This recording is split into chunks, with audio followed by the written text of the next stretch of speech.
Encuentros sobre tecnología en la Politécnica de Cuenca. El programa de actualidad tecnológica de la Universidad de Castilla-La Mancha. Dirige y presenta César Sánchez.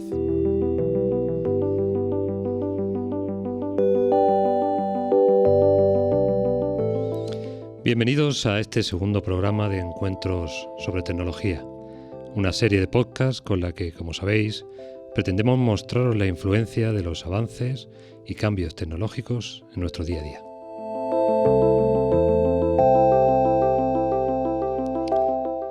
Unos encuentros coordinados por la Escuela Politécnica de Cuenca y por el Colegio Oficial de Ingenieros Técnicos de Telecomunicación en su demarcación de Castilla-La Mancha.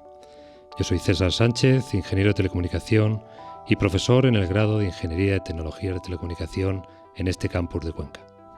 Una vez más intentaremos hacer cercanos esos avances tecnológicos, habituales para todos en su uso cotidiano, pero lejanos para la mayoría en lo que a su comprensión y alcance se refiere.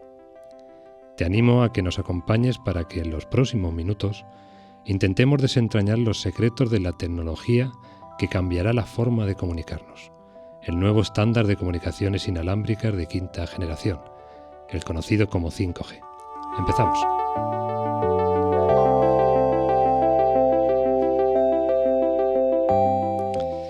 Nos acompaña de fondo, como siempre, esta melodía que recuerda la sintonía de Stranger Things. Aunque esta vez puede ser que muchos ya hayáis oído de esta tecnología, del 5G, y seguramente el término y la misma no resulte tan extraño. Estamos acostumbrados a oír hablar y de contratar incluso servicios asociados a la cuarta generación, al 4G, y durante años hemos usado habitualmente tecnologías como 2G y 3G. Entonces, ¿por qué 5G supone un cambio tan distinto al de generaciones anteriores de telefonía móvil?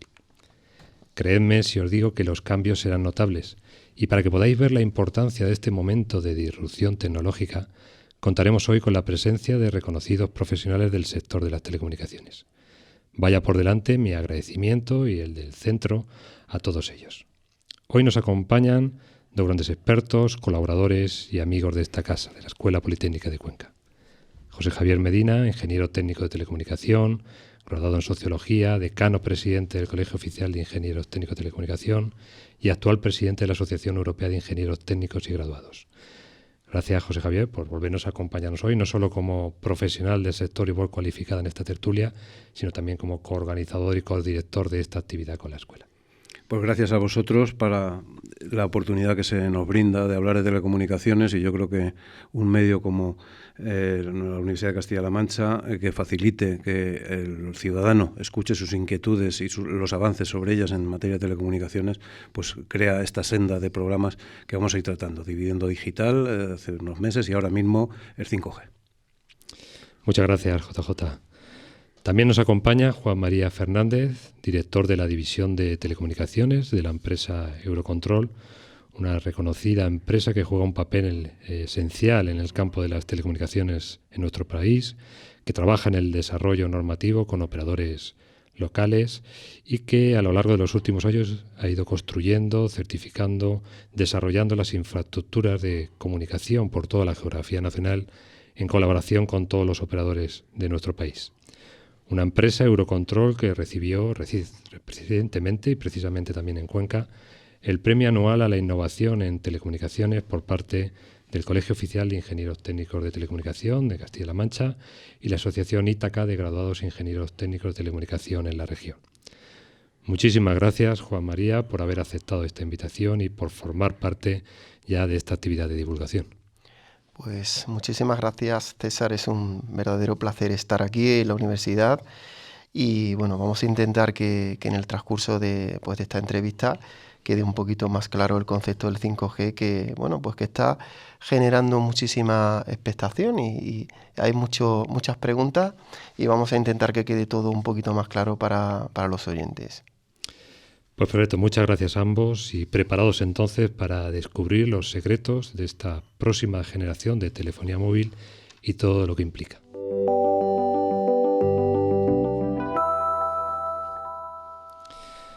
Como siempre, empezamos con una referencia muy cercana, en concreto el pasado 5 de febrero. La sección de divulgación científica de la web de National Geographic publicaba un artículo con el título ¿Qué es el 5G y cómo nos cambiará la vida? José Javier, para entrar en materia y poder explicar a quien nos escucha este nuevo sector, esta nueva línea, desde tu visión como ingeniero y experto, ¿cómo podríamos responder, si es que es posible, de forma concisa a esta pregunta? ¿Qué es el 5G y cómo nos va a cambiar la vida?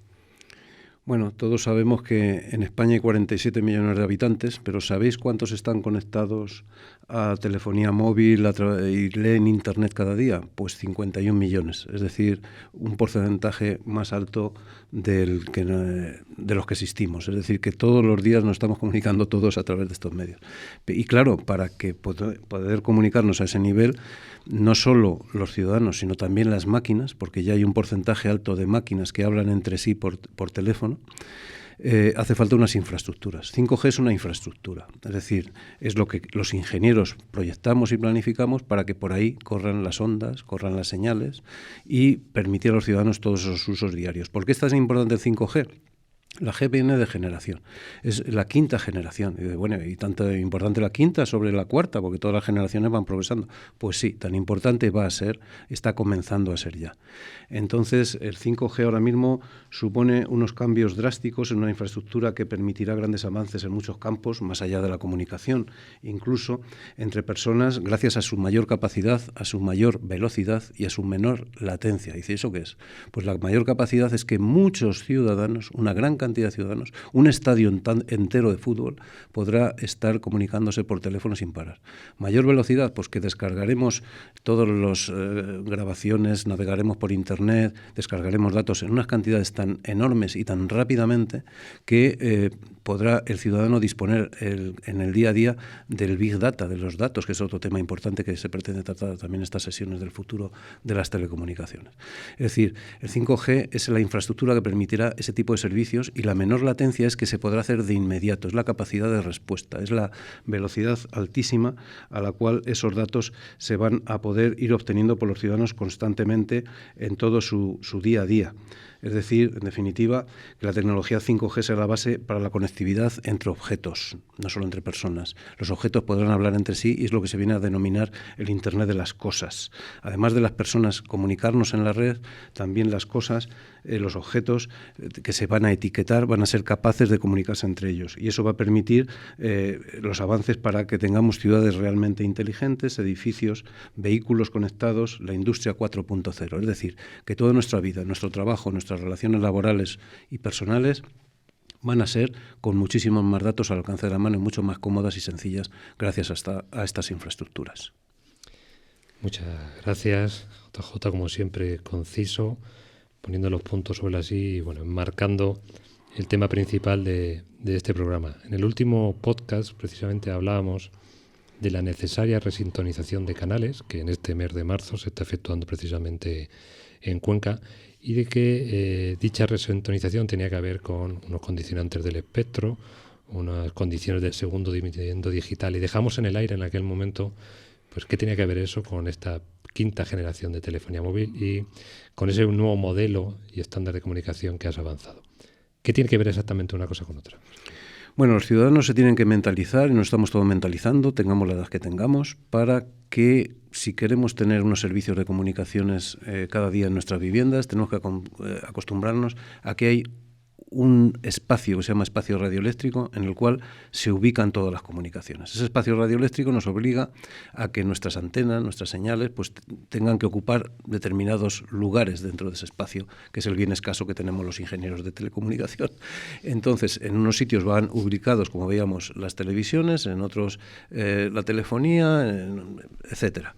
Entonces, el dividendo digital era recorrer, como vimos en el anterior programa, debido a la eficiencia de la televisión para dar espacio a la telefonía.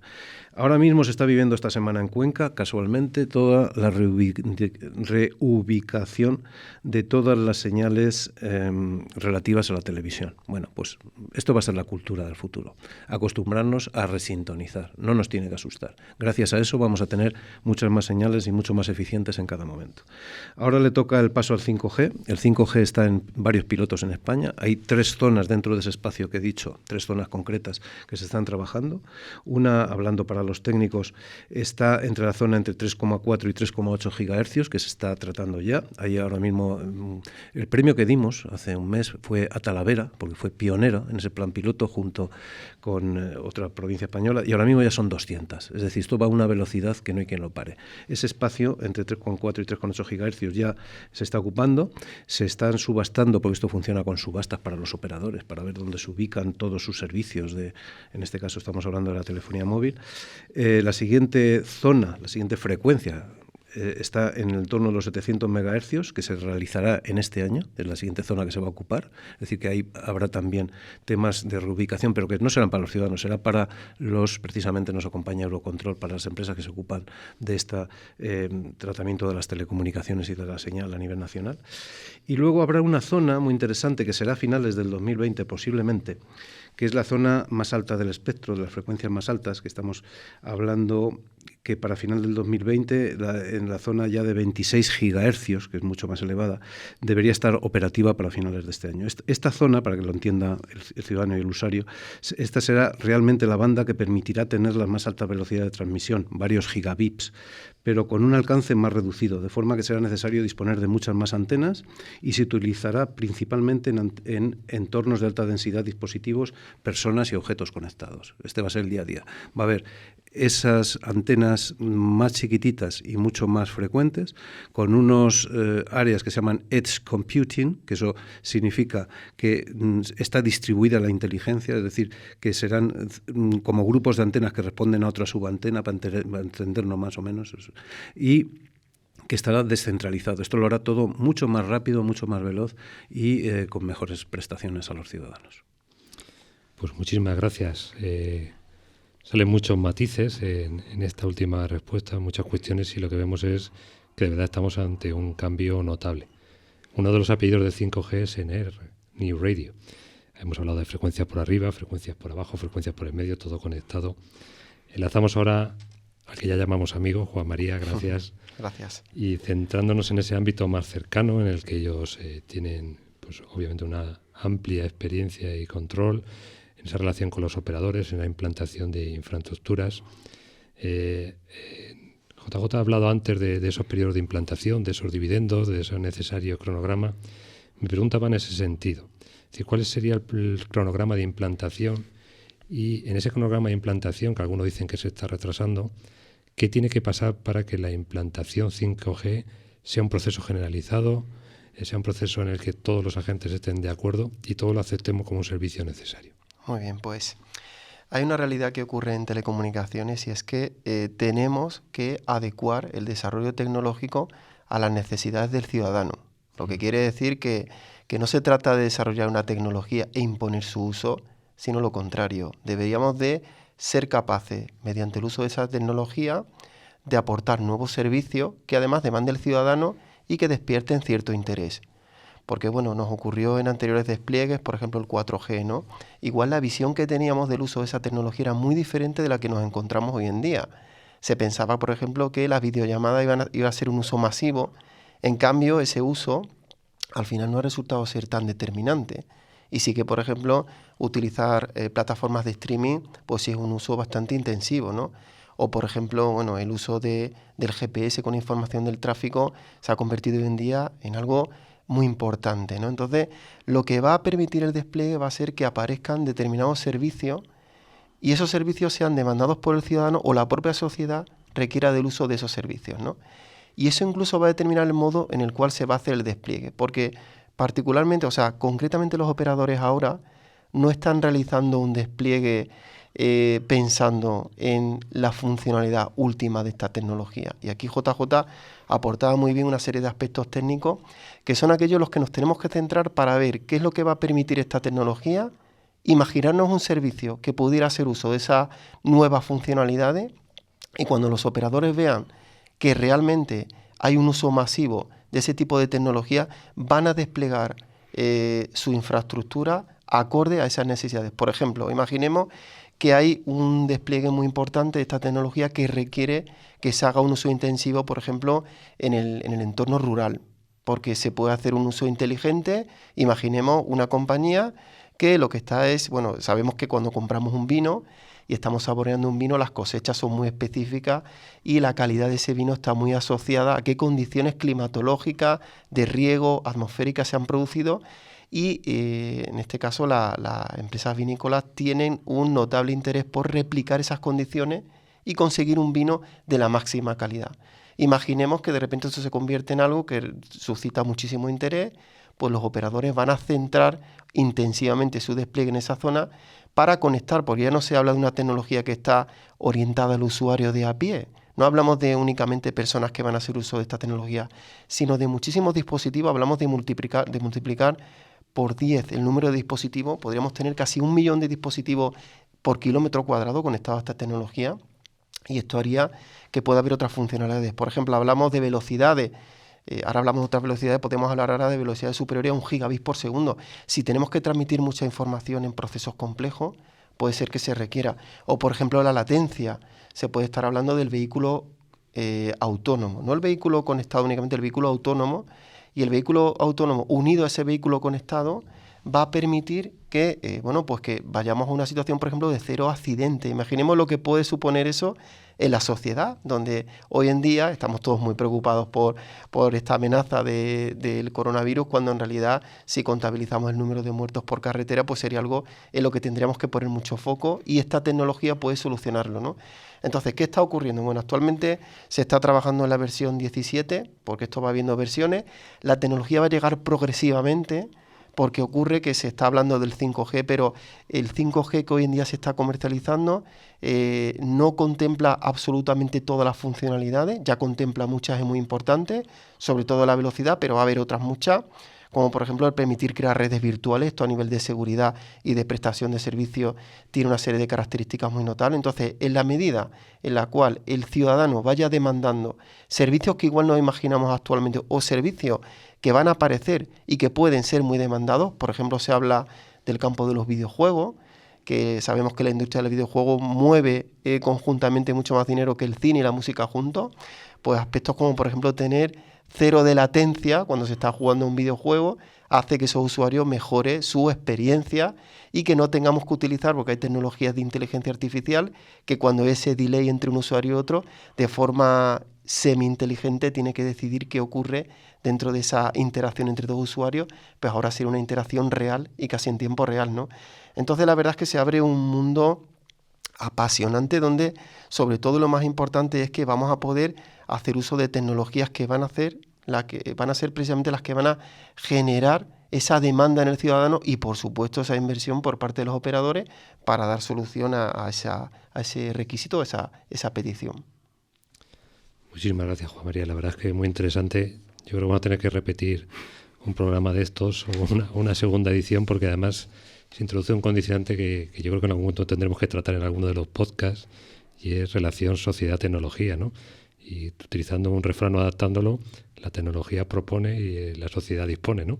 Aquí tengo un graduado en sociología y bueno, se abre un debate interesante, ¿no? Y que en definitiva lleva al desarrollo de modelos de negocios que son los que permitirán, con ese uso que has dicho de la sociedad y estos servicios, pues hacer viable y sostenible esta implantación.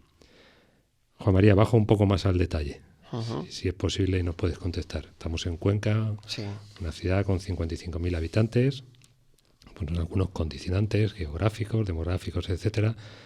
¿Cuándo vamos a ver 5G en Cuenca? Te lo digo de otra forma. ¿Qué tiene que hacer Cuenca como ciudad para adaptar sus infraestructuras o para que un control trabaje en esa adaptación de infraestructuras y que los operadores puedan llegar a ofrecer estos servicios que comentabas anteriormente?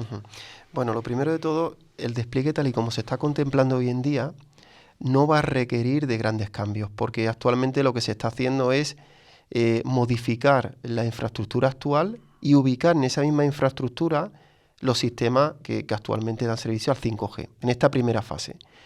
Bueno, los operadores se contemplan una fase evolutiva, donde al principio hay una solución que se denomina no standalone, significa que utilizan parte del core, que es el núcleo de la red, y están modificando únicamente la red de acceso. Al final eso se traduce con una cosa muy simple, y es que al final lo que se está haciendo es ubicando nuevos equipos en esas estaciones base que van a poder dar servicio de 5G, ¿no?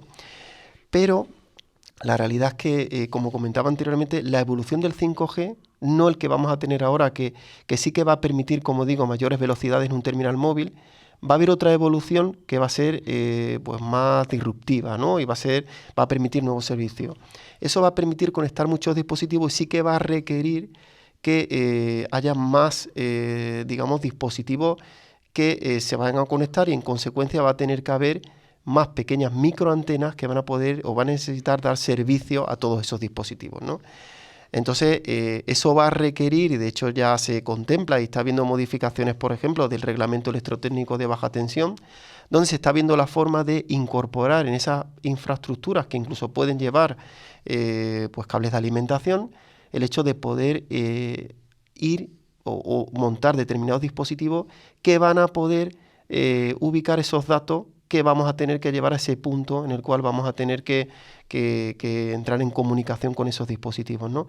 Al final esto va a requerir que también las ciudades se adecúen y haya un cambio en el cual vamos a tener que instalar pequeñas antenas que van a tener que dar servicio en marquesinas de autobuses, en otros puntos que van a estar más cercanos al ciudadano, siempre controlando muy bien que esa cercanía pues no sea muy agresiva y que por supuesto respete las condiciones de emisión de campo electromagnético y también de impacto visual, que eso también es importante para una ciudad, pero siempre permitiendo que haya una serie de servicios del cual pueda beneficiarse el ciudadano, ¿no? Y luego hay otro aspecto también muy importante: estas redes ultra rápidas son tan rápidas que la propia infraestructura que se contempla en un edificio igual podría suponer hoy en día un cuello de botella, porque esa capacidad que, como decíamos anteriormente, que va a superar incluso al gigabit por segundo, igual la infraestructura común de telecomunicaciones de los edificios no están preparadas para soportar esas velocidades, ¿no? Entonces incluso va a haber que modificar o mejorar esa infraestructura interna de los edificios para poder soportar esta capacidad de comunicación, ¿no? Entonces va a ser adaptativo, va a llegar con el transcurso del tiempo, en la medida en la cual se vayan desarrollando estas tecnologías que van a permitir esta hiperconectividad. Va a haber dispositivos, otro aspecto muy importante es que vamos a poder conectarnos con dispositivos que van a tener una gran autonomía. Vamos a poder tener un dispositivo que va a ser un sensor, por ejemplo, que detecta el uso o la ocupación de una plaza de un aparcamiento, que se pueden conectar a la red 5G y con un muy bajo consumo. Bueno, pues dar ese servicio requiere que haya que mejorar esa cobertura, pero como decíamos, en la medida en la cual se van a ir implantando esos servicios, las ciudades tendrán que irse adoptando. Va a ser paulatino y el 5G para un usuario que quiere disfrutar de esa velocidad va a llegar mucho antes de lo que esperamos. De hecho, los operadores, aunque todavía no se puede anticipar ni decir, pero hay una realidad, es que todos están trabajando ya en hacer una implantación. Vodafone empezó recientemente y bueno, estoy seguro que el resto de operadores no tardará mucho en que esta tecnología llegue y a través, como digo, de las infraestructuras actuales. Muchísimas gracias, Juan María. Les acabo de presentar a alguien que va a ser colaborador habitual en esta sección, yo creo, porque deja muchos temas en el tintero y los vamos a tener que llamar. Y enlazando con esto, y una última pregunta, Juan María, hemos hablado de redes ultra rápidas. ¿Va a matar el 5G a la fibra óptica? ¿O el 5G de momento es una burbuja, como nos decía antes de entrar? A ver, la fibra óptica es absolutamente necesario para el 5G. De hecho, es lo que permite que se pueda desarrollar esta tecnología, porque aunque sí que el usuario de a pie únicamente ve una antena, eso es la interfaz radio, pero sí que esa antena tiene que conectarse, lo que anteriormente mencionábamos, el core, ¿no? Que el core es el núcleo de la red donde todos esos datos que transmitimos de forma inalámbrica, por agregación, tenemos que trasladarlos luego a todos esos centros, son centros que pertenecen al operador, que tienen que gestionar toda esa información y permitir esas interconexiones, ¿no? Entonces, no solamente no lo va a sustituir, sino que además va a requerir, y de hecho España es un país que está muy preparado, porque de hecho estamos muy bien posicionados a nivel europeo. Nuestra red de fibra es una red de fibra muy madura por las últimas inversiones que se han realizado, y es muy necesario el que haya una red de transmisión, que es como se denomina a esa capa de interconexión, que sea muy robusta, para que la tecnología 5G se pueda implantar con total garantía. De hecho, podemos decir que España es uno de los países que va a disfrutar de forma más temprana de una tecnología 5G muy madura, precisamente por la red de fibra. ¿Qué puede pasar? Pues que igual el usuario de a pie, en nuestra casa, también muchos nos preguntaremos, bueno, ¿y para qué necesito fibra si voy a tener una red inalámbrica pues de alta velocidad? Bueno, puede ser que algún usuario diga, bueno, ya no necesito fibra en mi casa, ¿no? Ya hablando de esa infraestructura de usuario. Bueno, yo diría que cada vez las redes de telecomunicaciones van a tender más, en lugar de hablar del formato físico, hablaremos de un servicio. Al final la tecnología 5G, otro de los aspectos que tiene es que garantiza un servicio, me garantiza una calidad y no únicamente un concepto que se utiliza muchas veces, best effort, que es como diciendo, la red hará lo mejor para ti para que puedas hacer eso. Al final eso se traduce con que cuando estamos viendo un vídeo en Netflix aparece ese circulito girando que unas veces tarda más, otras veces tarda menos, ¿no? El 5G asegura que hay una respuesta a un tiempo y eso incluso mejora comportamiento a nivel de servicio que nos dan redes fijas, ¿no? Pero probablemente hablaremos de servicios y coexistirán y al final la tecnología utilizará una u otra infraestructura para al final darnos el servicio y la mejor calidad en la prestación de servicios de telecomunicaciones o de streaming o, como decíamos anteriormente, cualquier otro servicio de realidad virtual o la medicina, que no lo hemos mencionado y que va a revolucionar el sector, el uso de estas tecnologías para la medicina. Ya no será el médico el que nos preguntará qué tal está, sino directamente se conectará a un dispositivo y verá todos nuestros indicadores biométricos y prácticamente podrá darnos un diagnóstico a medida y específicamente diseñado para ese paciente, ¿no? Muchísimas gracias. Una última pregunta para los dos, o el que me quiera responder de ambos, y es que el nacimiento de 5G siempre ha conllevado algunas críticas, sobre todo por esas emisiones en alta frecuencia que antes comentaba JJ, al respecto de su posible influencia y afección a la salud. Entonces, si te parece, JJ, ¿afecta el 5G a la salud? ¿Existen estudios? ¿Podemos afirmar categóricamente que no? Siempre ha habido polémica con los efectos sobre la salud de todo lo que sean emisiones radioeléctricas y conviene, una vez más, garantizar a los ciudadanos que pueden estar tranquilos debido a las medidas que se han ido tomando, ¿vale? Es decir, lo primero es la cosa global. La cosa global es que desde que se implantó todas las emisiones radioeléctricas, y el 5G es la última generación, ya se acordó en su momento que a nivel estatal iba a haber unos informes anuales sobre la exposición del público en general a las emisiones radioeléctricas de estaciones de radiocomunicación. Así se ha venido haciendo con muchísimo cuidado y ha sido un trabajo fundamental para los ingenieros. Recuerdo a los ingenieros que egresan de la Universidad de Castilla-La Mancha, aquí en Cuenca, que esta es una salida natural evidente, su trabajo para el control de la calidad de todos los servicios, incluido todas las emisiones radioeléctricas y el 5G, por supuesto. En ese trabajo, y empresas como Eurocontrol, que trabaja con todos los operadores, se han venido obteniendo medidas constantes, controles de calidad, auditorías de eficiencia, que aseguran que a través de proyectos de ingeniería no se sobrepasan unos límites. Se miden unos límites en microvatios por centímetro cuadrado de densidad de potencia y están dentro de unos márgenes, y eso se hace con todas, con las 60.000 antenas que hay en todo el país, una por una, cada año, y se hará con las de 5G. Y con esto habrá una garantía absoluta para los ciudadanos con unos márgenes enormes sobre lo que es la seguridad y la salud para que no ocurra nada. Y nosotros somos técnicos, no somos epidemiólogos, pero también no existen estudios epidemiológicos, también hay que insistir, que vinculen ningún efecto a las emisiones radioeléctricas porque están muy, muy lejos de las ionizantes. Eso traducido es que ni siquiera provoca enfermedades, el riesgo está controlado y que las comunicaciones son necesarias y que estamos garantizados de que no ocurra, y no tiene nada que ver con lo que se ha dicho hace un momento. Dice, accidentes, muertos por conducir, pues eso, hay muchos muertos y por eso no se prohíben los coches. Por salir de excursión, pues también se mata a la gente en cualquier actividad y no se prohíben las excursiones ni las fiestas, no se prohíbe nada, y menos se van a prohibir las comunicaciones cuando no hay ningún efecto sobre las mismas, siempre y cuando exista el proyecto de medidas de telecomunicación actualizado al día y controlado por estas empresas que nos garantizan ese servicio a los ciudadanos. Juan María, ¿tu visión? Pues coincido plenamente con lo que indica JJ. Lo cierto es que estamos en un país donde la regulación que aplica este ámbito es una regulación que la verdad es que está muy madura, y a diferencia de otros países donde está incipiente o ni siquiera se contempla, aquí en España tenemos la aplicación de 2 reales decretos que contemplan la supervisión en materia radioeléctrica. Tenemos el Real Decreto 1066, que se aprobó en el año 2001 y que hace que los operadores de telecomunicaciones tengan que estar de forma continua, antes de poner en servicio una estación radioeléctrica, tienen que hacer un estudio teórico en el cual se verifique que efectivamente los niveles que va a emitir esa estación están por debajo de todo aquello que se establece a nivel de organismo reconocido, a nivel internacional, como se trata en este caso de ICNIR, porque aquí se trata de que eso está, hay una entidad que es de reconocido prestigio, son científicos, médicos que de alguna forma analizan qué efecto tiene la radiación electromagnética en el cuerpo y lo que hacen es trasladar esas magnitudes médicas en magnitudes físicas que los ingenieros tenemos que medir y que tenemos que comprobar que esos niveles de emisión están por debajo. Previamente, como indico, se tiene que hacer una verificación y luego incluso cuando se pone la estación en servicio hay que hacer otra verificación para ver si ese estudio teórico es correcto.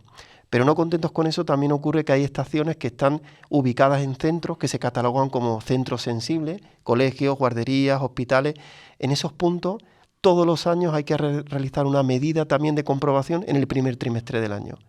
Pero es que además también hay otra regulación que se puso en vigor a partir del año 2016, que es Real Decreto 299, que aplica también a un control de los lugares de trabajo, por si hay cualquier empresa que tiene cerca cualquier tipo de emisión de campo electromagnético. Ya no solamente hablamos de estaciones de telefonía móvil, sino elementos que pueden emitir cualquier tipo de campo electromagnético, pues eso está regulado, controlado, y sí que hay una supervisión, ya digo, a nivel normativo y que se está cumpliendo de una forma pues muy minuciosa y que además es un objeto de continua comunicación entre la Secretaría de Estado de Telecomunicaciones, o en este caso también el 299 que aplicaría en materia de seguridad laboral, pues sí que hay una interacción continua, ¿no? Y sí que se están revisando expedientes y condicionan los despliegues, por supuesto que sí. Un operador hay veces que tiene ciertas dificultades para poner en servicio una estación en cuanto hay cualquier tipo de duda y el operador, por supuesto, rigurosamente cumple y adecua todo su dimensionamiento y configuración de la estación para cumplir estrictamente pues, lo que se establece y está regulado. Bien, pues muchísimas gracias a ambos por vuestra colaboración, por vuestra visión profesional, y a ti que nos escuchas esperamos que este nuevo encuentro te haya permitido ver con más claridad las implicaciones que conlleva este nuevo sistema de comunicaciones, 5G. Solo nos queda animarte a que vuelvas a encontrarte con nosotros en unas pocas semanas en el próximo programa de encuentros sobre tecnología de la Politécnica de Cuenca. Un programa en el que hablaremos de un nuevo, o tal vez no tan nuevo, término como el de Big Data, muy relacionado con las posibilidades del 5G que hoy hemos analizado y con las opciones que en la actualidad nos brinda la inteligencia artificial. Te esperamos para poder descubrirlo juntos.